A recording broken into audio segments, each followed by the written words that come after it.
What's up, everybody? J Heat Sports Media coming at y'all again with that fire as always. Spitting the hot topics and getting the sports conversation started. Y'all know what I'm always talking about: football, basketball, and boxing. NBA season right around the corner, less than a month away. About to get into the preseason and so on and so forth, training camp. And this time, before we get to the start of the NBA season, I want to talk about my top 30 NBA players going into the season.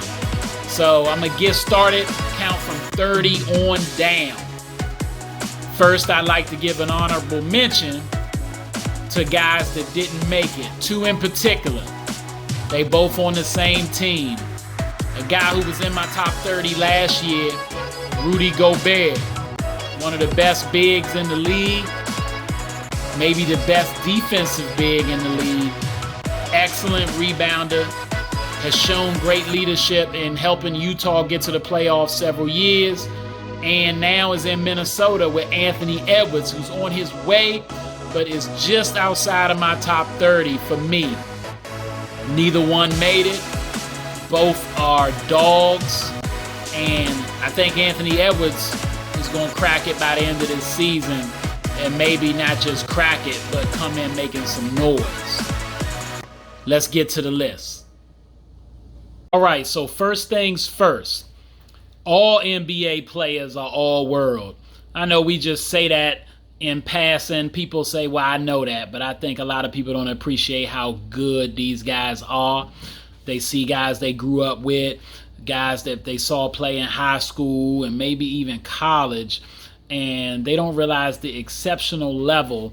They just think that these guys got lucky at times, and how great these guys are cannot be expressed enough. If you ever have a chance to get on the floor and play with one of them, even somebody who doesn't get any time, that's on the bench, G League guy, you'd be impressed, even if you can hoop. That being said, these are the 30 best players in the world.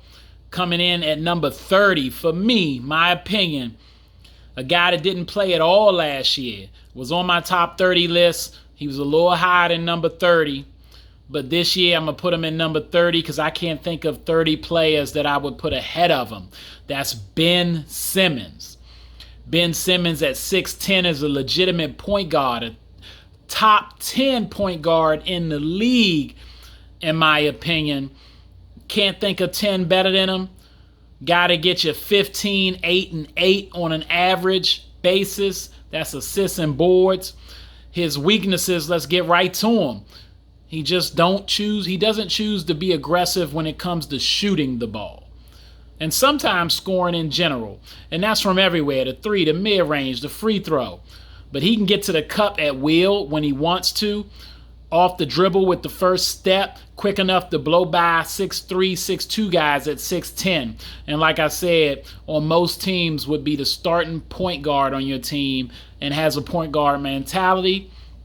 Also, a guy that can get you a defensive stop when needed on all 5 positions. Was runner-up for Defensive Player of the Year the last time we saw him play. Ben Simmons starts off my list at number 30. He's part of a group of guys that I would say are second options on a team that's trying to win a championship.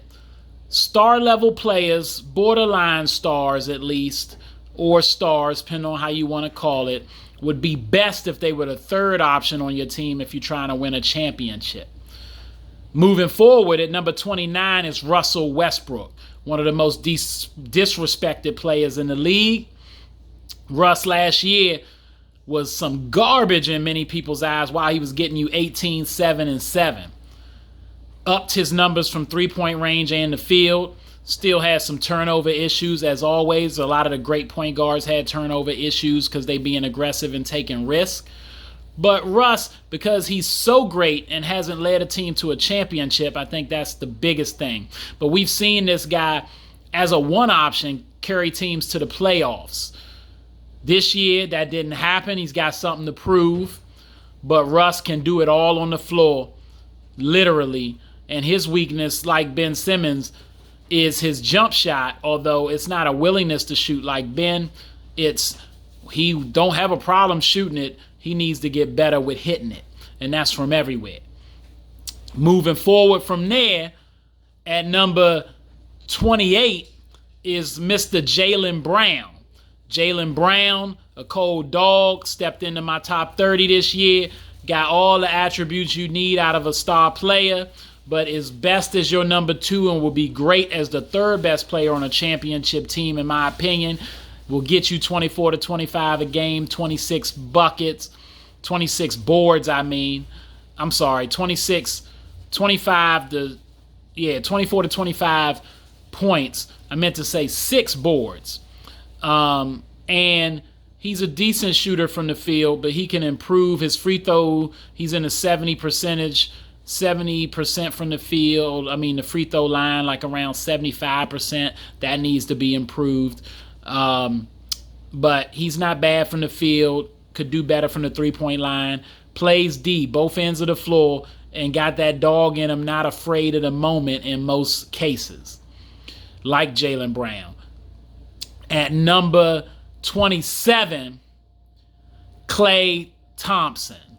Now, Klay Thompson could be higher on my list. I thought at one point he was the best shooting guard in the league before the injuries.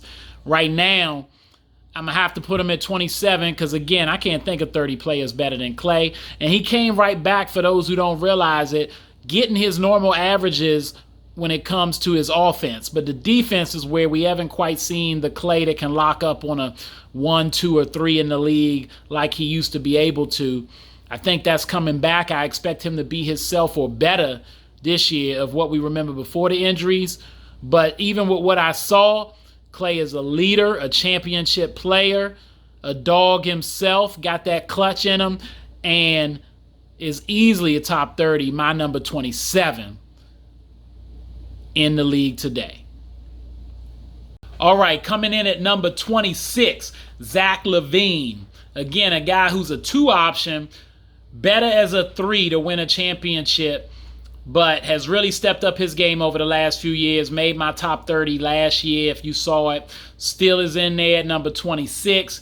He going to get you 24, 4 and 4. He can score.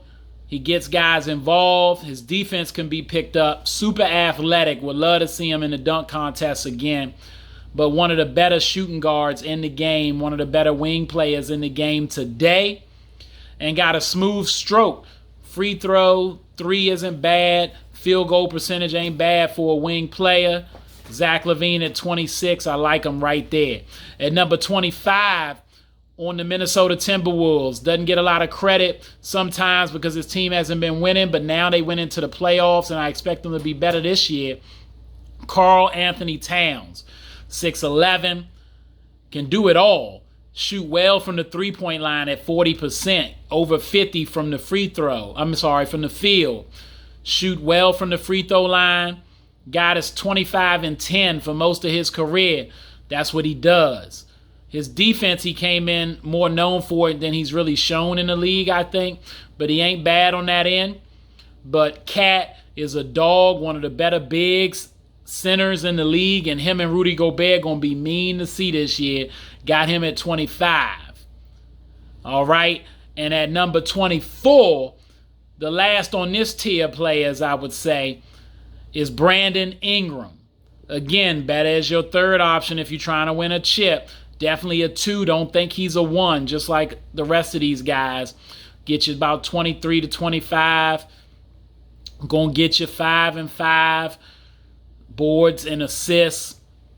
Can stroke the ball from all places on the court. Can put it on the floor. Nice handle. Nice finish around the basket. Has really stepped up his game since he left LA and went to New Orleans and became a perennial all-star pretty much. Brandon Ingram's game is smooth. I like it a lot. And he's easily in the top 30 at number 24 on my list. All right, that's all the time I got. Y'all know what it is. J-Heat Sports Media is what you're looking for. Remember to like, subscribe, or hit the bell. Remember, I'm on YouTube, Instagram, at The Vault JMU414 on Twitter, and of course, what's up, TikTok? I'll holler at y'all next time. Back at you with the rest of this countdown. Be on the lookout. Holla.